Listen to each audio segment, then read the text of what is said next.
Transition from your life as a high school student to your life as a college student. You leave behind everything that you knew in your world, and you move into a new world where everything is different and strange.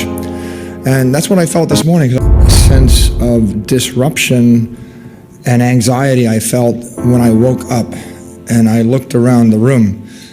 And it's fascinating when you find yourself at a transition point or an inflection point in life, and you look backwards and you see all these things, objects, metaphors, processes that you live with that were so normal, so expected, and so comforting. And then you look forward and you can't imagine any of them being relevant to you ever again. I guess it's that sense you have when you transition from your life as a high school student to your life as a college student. You leave behind everything that you knew in your world, and you move into a new world where everything is different and strange.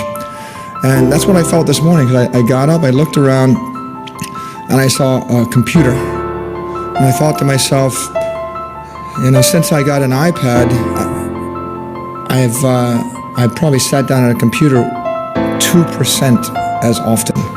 My usage of a computer went from 100 hours to 2 hours. 98% of what it used to do for me became irrelevant, and it's just sitting there gathering dust.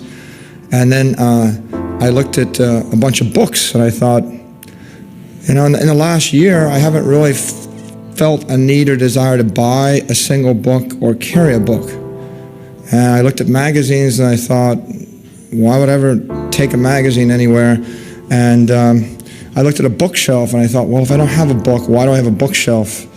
And then I looked at the desk that this stuff was sitting on, the computer and the books, and there's a comic book there, and there was a magazine, and there was some paper. I thought, well, if I don't have any of those things, I don't need the desk. I looked at the trash can next to the desk, and I thought, well, if I don't have the desk and I don't have the paper, I don't have the books, I have nothing to throw away, so I don't need the trash can. And I looked at the chair in front of the desk, and I wondered why I would want the chair there.